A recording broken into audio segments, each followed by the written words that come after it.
matin pour te dire un grand merci pour tout ce que tu fais pour nous.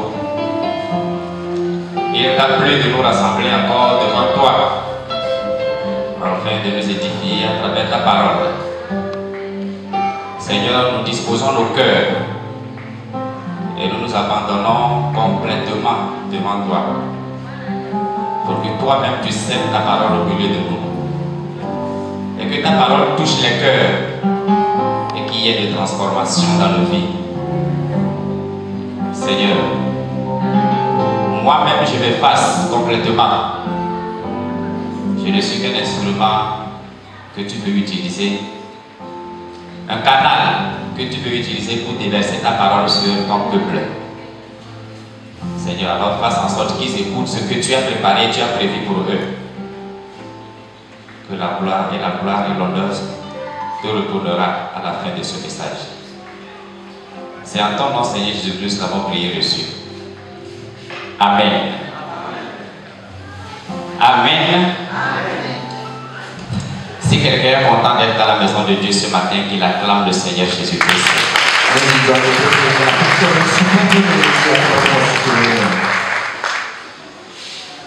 Alors, je rends grâce à Dieu pour le culte de ce matin. Alors, je rends grâce à Dieu pour votre vie aussi ici présente.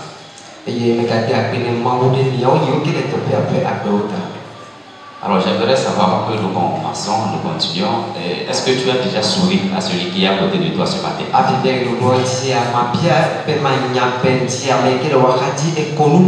Cet amour qui est à nous, démontre-le en souriant à celui qui est à côté de nous.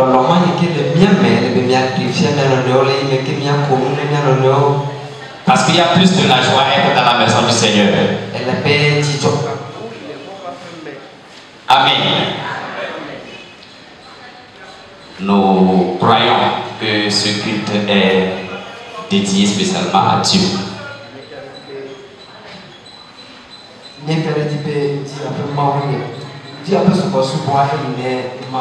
Alors que quelqu'un répète après moi que Jésus-Christ, tu es le Messie. Jésus-Christ, tu es le Messie. Tu es le lion de la tribu de Juda. Le puissant lion. Amen.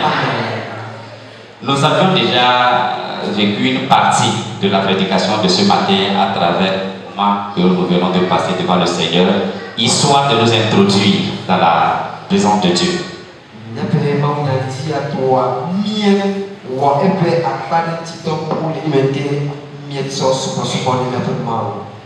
Et nous ne ferons que nous rappeler certaines choses parce que le texte est connu de tous, vous connaissez déjà l'essentiel du texte. Nous allons nous rappeler juste certaines choses et encore consacrer ce moment, le reste du moment à Dieu.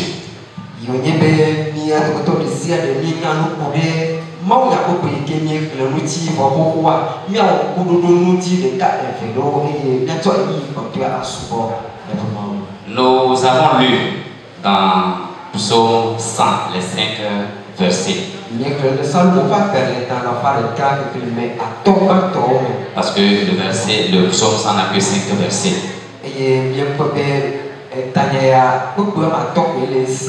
Et l'idée qui est derrière cette partie lue, c'est de rendre grâce continuellement à Dieu.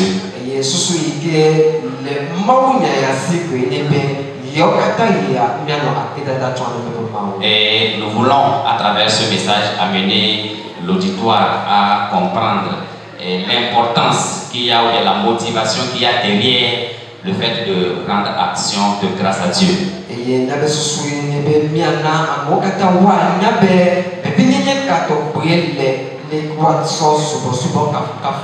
C'est pourquoi nous donnons comme thème à notre message de ce matin, vivre dans la gratitude et la louange à Dieu.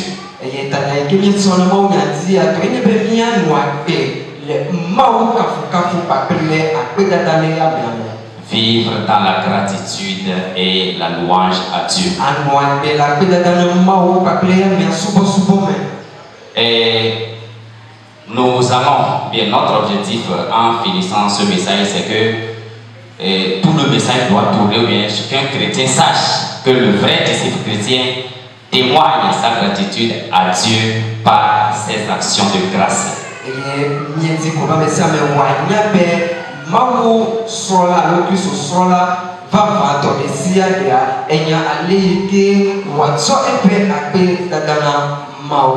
Ça veut dire qu'à la fin de ce message, je dois faire un essentiel pour savoir que si je suis disciple chrétien et que je ne témoigne pas de ma gratitude par mes actions de grâce à Dieu, c'est qu'il y a quelque chose qui ne va pas.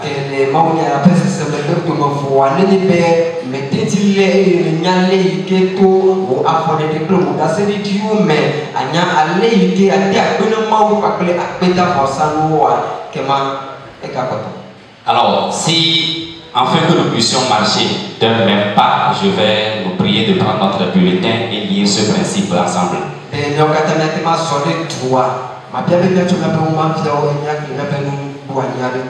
Le vrai disciple chrétien témoigne sa gratitude à Dieu par ses actions de grâce.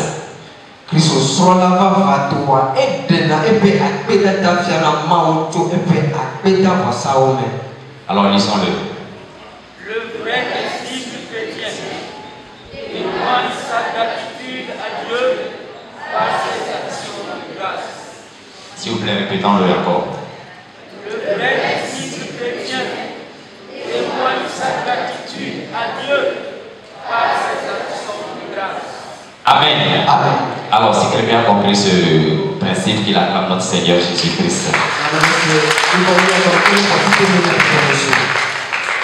Pour aboutir à ce principe, 3 carrefours vont nous aider.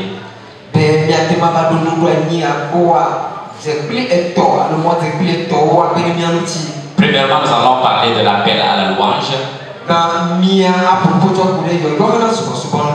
Ensuite, nous allons parler des raisons qui vont nous pousser à rendre continuellement grâce à Dieu.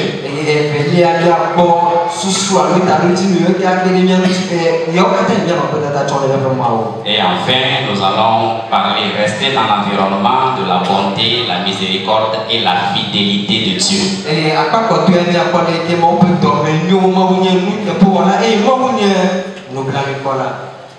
Amen. Amen. Le psaume commence avec une exhortation.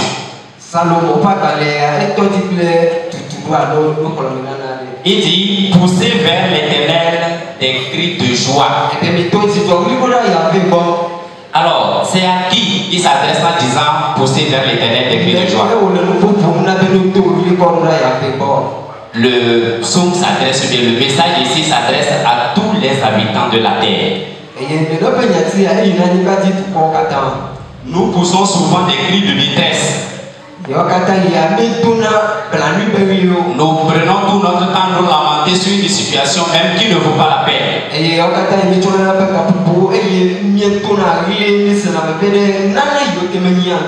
Et ces occupations, bien ces soucis prennent la place dans nos têtes et nous oublions que notre Seigneur est là. Alors, peuple de Dieu, ce matin, habitants de la terre que nous sommes, le Seigneur nous exhorte à venir, à pousser vers lui des cris de joie. Alors, cette façon, et cette interpellation que le Seigneur nous fait ce matin a de contenu, c'est-à-dire qu'il ne nous appelle pas parce qu'il faut juste appeler. Mais il nous appelle pour le servir. Il dit, servez-le. Comment on sert quelqu'un? Parce que ceci nous interpelle à revoir notre façon de servir Dieu.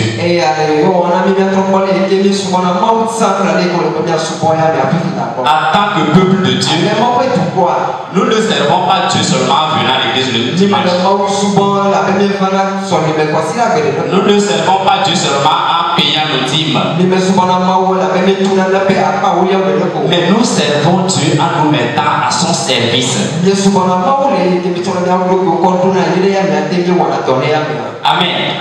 Se mettre au service de quelqu'un, c'est faire ce que la personne veut. Mais est-ce que réellement nos actions démontrent que nous sommes au service de Dieu?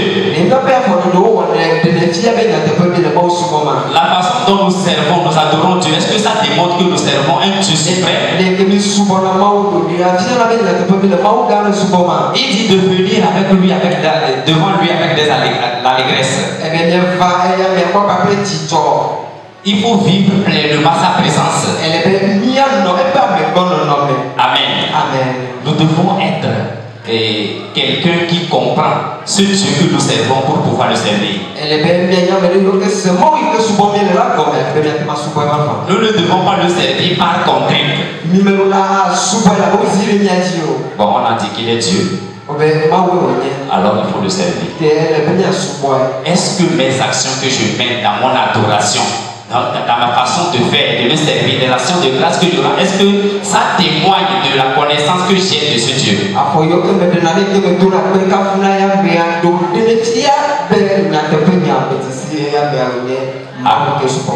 Alors, si ce n'est pas ainsi, le passage nous interpelle ce matin en tant qu'habitants de la terre, en tant que peuple de Dieu, à rentrer en présence de Dieu avec des actions de grâce, avec la joie. Amen. La deuxième partie veut nous parler des raisons, des motivations qu'il faut et qui nous poussent à louer continuellement Dieu.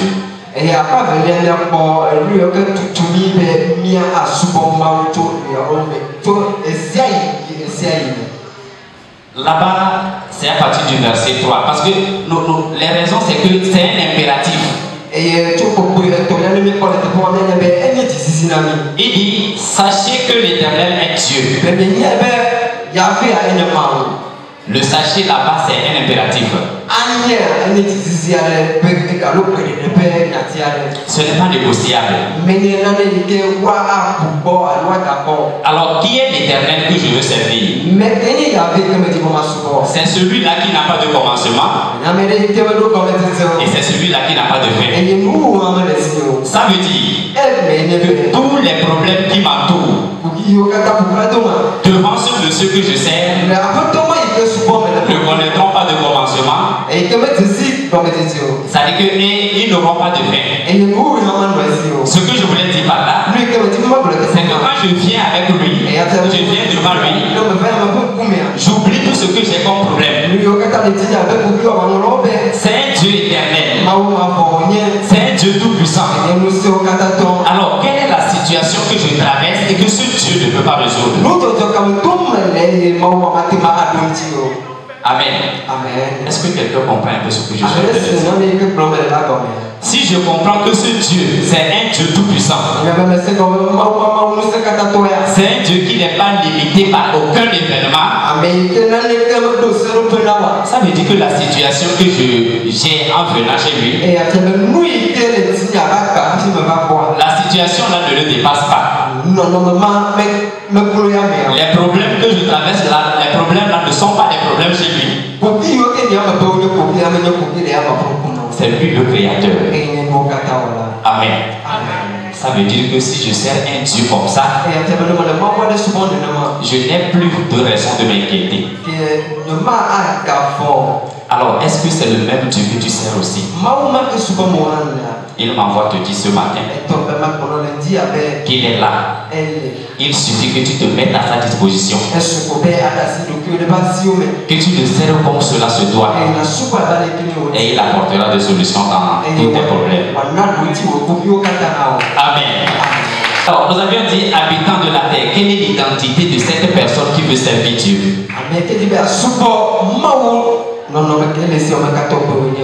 Nous avions dit plus l'un qu'il est le créateur de toutes choses.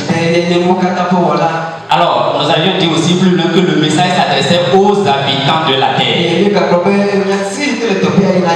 C'est parmi ces habitants de la terre que nous, en tant que peuple de Dieu, sommes réunis ici. Alors, en tant que peuple de Dieu, nous venons d'où? Nous sommes tirés de lui. C'est pourquoi le passage dira plus loin. C'est lui qui nous a fait. Et nous lui appartenons.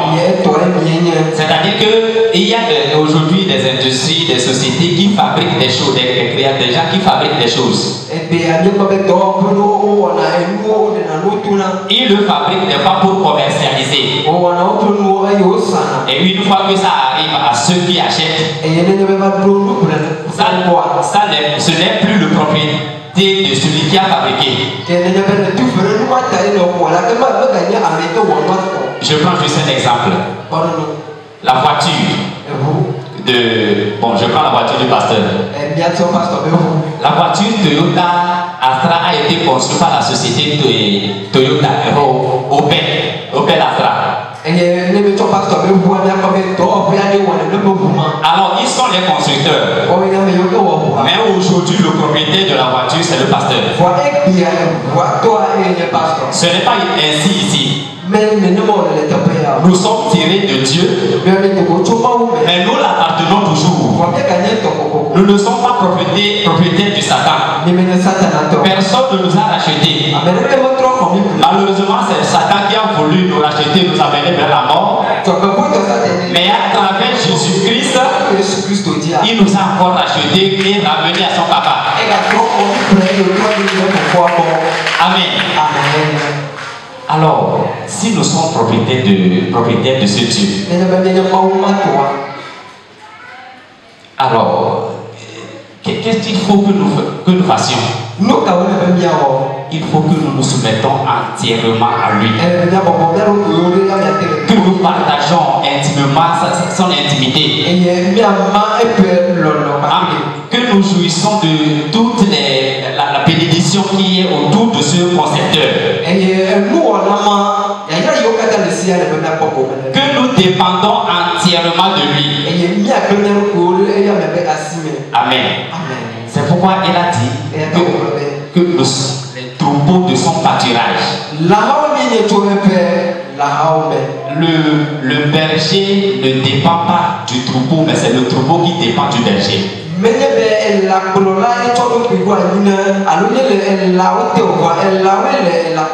C'est pourquoi il a dit dans Psaume 23 que c'est lui qui me conduit. Ce n'est pas les troupeaux qui le conduisent, mais il me conduit dans de verts pâturages.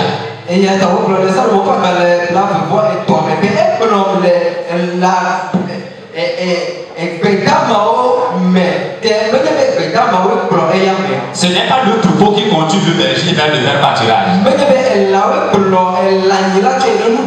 Voilà, ça veut dire que c'est le troupeau qui dépend de Dieu. Alors, en tant que peuple et troupeau de Dieu, nous devons être dépendants de Dieu. Nous devons nous abandonner complètement à lui. Suivre ses directives. Et certainement que nous allons rentrer aussi dans de verts pâturages.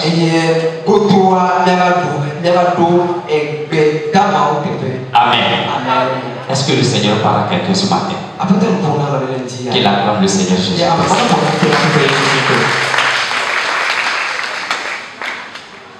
Alors, nous allons parler de comment il faut accéder à ce monsieur, à ce Dieu.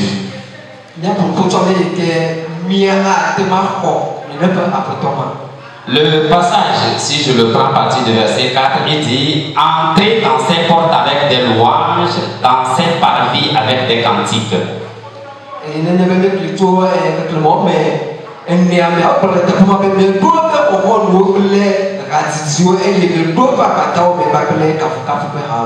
Alors, j'aimerais faire un peu une petite comparaison sur de mots ici.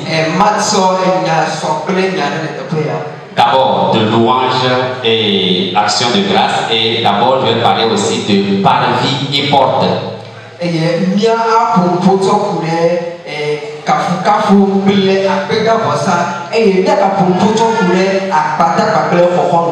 Le parvis, c'est un espace aménagé ou une cour devant un édifice religieux.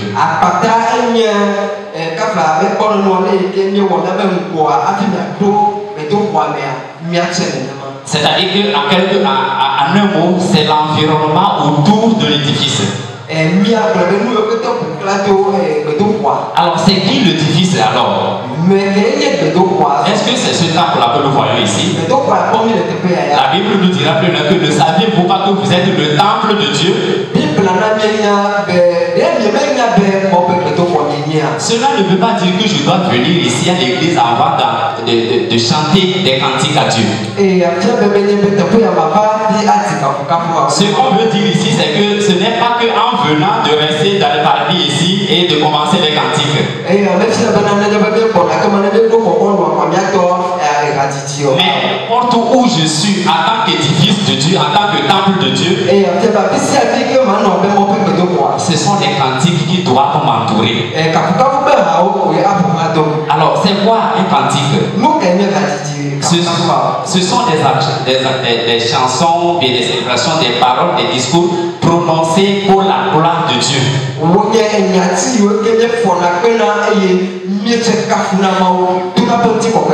Quelles sont les chansons que nous chantons quand nous sommes chez nous?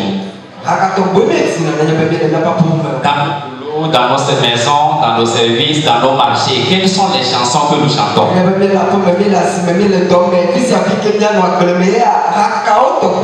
Est-ce que ce sont des cantiques? Il faut que nous voyions ceci. Il dit de rentrer dans cette vie avec des cantiques. Alors, c'est après les cantiques là maintenant qu'on accède à la porte. Ça veut dire que si nous préparons l'environnement, l'atmosphère qui va régner autour du temple, à travers les louanges, nous accédons maintenant à la porte. C'est-à-dire qu'on peut rentrer pleinement dans sa présence maintenant et louer quelqu'un. C'est l'élever au rang qu'il mérite.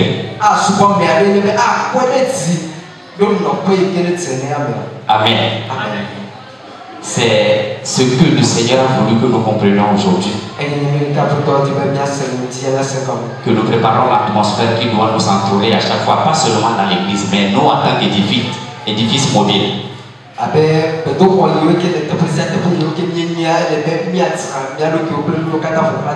Il faut que l'atmosphère de louange et d'adoration, d'action de grâce tourne autour de nous.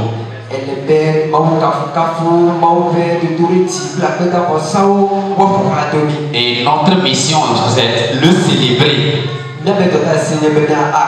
Bénir son nom. Si nous reconnaissons vraiment le Dieu que nous servons, on ne doit pas nous pousser à le célébrer. On ne doit pas nous pousser à donner l'action de grâce à ce Dieu. Parce qu'il est bon, il est miséricordieux et sa bonté dure éternellement. Amen. Amen.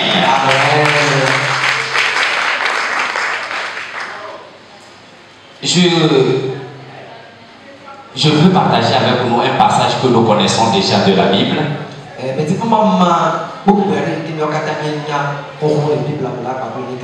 Ce passage dans lequel certaines personnes ont oublié leurs soucis, ont oublié ce qu'ils traversent, et en tout moment, en toutes circonstances, ils ont donné louange et action de grâce à Dieu. Et ce qui s'est passé.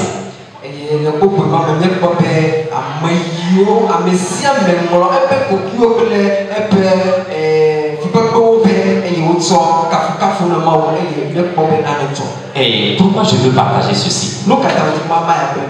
Et généralement, plusieurs d'entre nous, nous servons, nous louons Dieu, nous adorons Dieu lorsqu'il y a quelque chose de bien.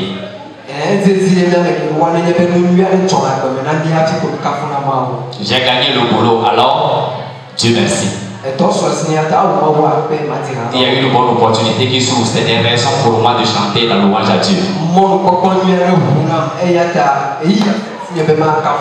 Mais lorsque je veux traverser une situation un peu contraire à ce que je désire, alors Dieu n'est pas avec moi.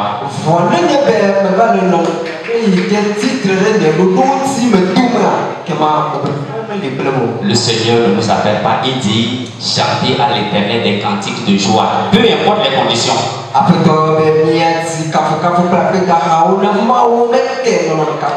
Alors, dans ce passage que je veux vous partager un peu avec vous, c'est dans Acte 16, le verset 22 à 25 ou 26.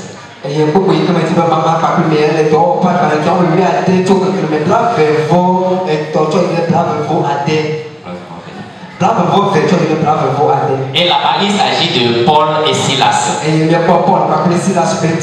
qui, dans leur mission d'évangélisation, ont été arrêtés, bastonnés correctement et jetés à la prison.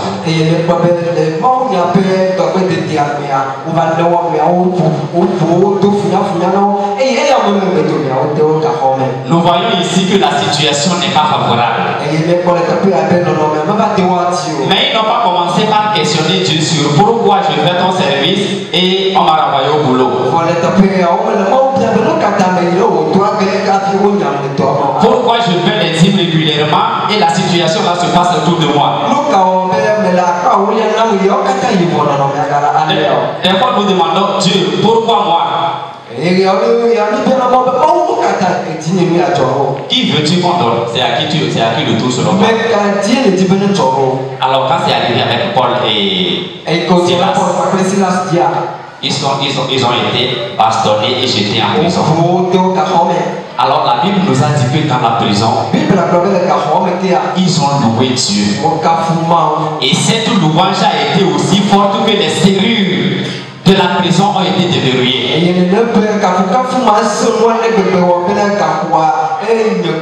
Je ne sais pas si quelqu'un mesure l'ampleur de la chose. Les prisons ne sont pas verrouillées avec n'importe quelle serrure.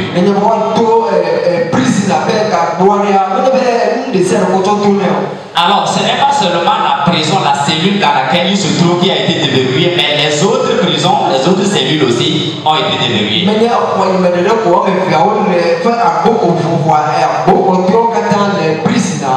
Alors, regardez la puissance de la louange. Je ne veux pas aller avec l'exemple de l'expérience du mur de Jéricho. Mais si nous restons ici, ceci veut dire que avec les actions de grâce, les louanges que nous donnerons à Dieu, si ceci est sincère,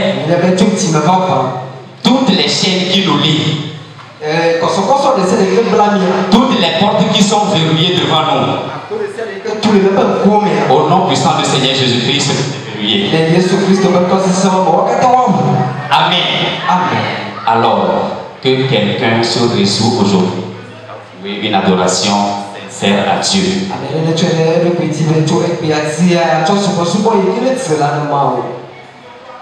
Et ceci dit, nous allons faire un effort pour nous adapter selon les réalités que la Bible nous dit ce matin.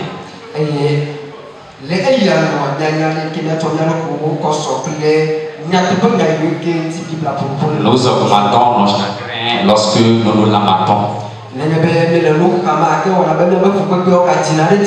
Mais si nous sommes dans l'allégresse, dans la joie, dans la louange, dans l'adoration, avec des cantiques qui sied à celui que nous servons, il est là pour répondre favorablement.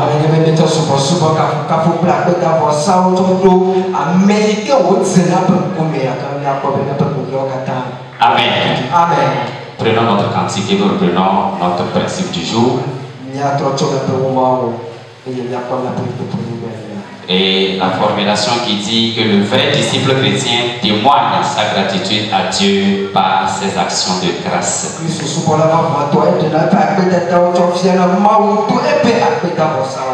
Relisons s'il vous plaît une fois. Le vrai disciple chrétien témoigne sa gratitude à Dieu par ses actions de grâce. Encore une fois. Le vrai disciple témoigne sa gratitude à Dieu par ses actions de grâce. Alors laissons la grâce et la bonté de Dieu rayonner sur nous à travers nos actions de grâce.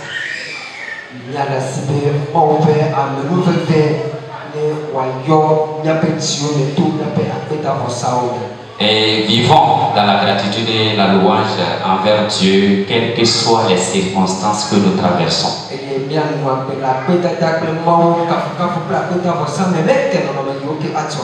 Et reconnaissons notre identité en tant que peuple de Dieu en célébrant sa bonté, sa fidélité et sa ordre.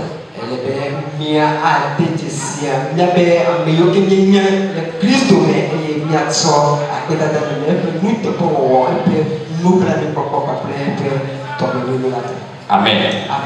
Je pense que le Seigneur a parlé à quelqu'un ce matin. Et quelqu'un a décidé louer, s'abandonner complètement à Dieu.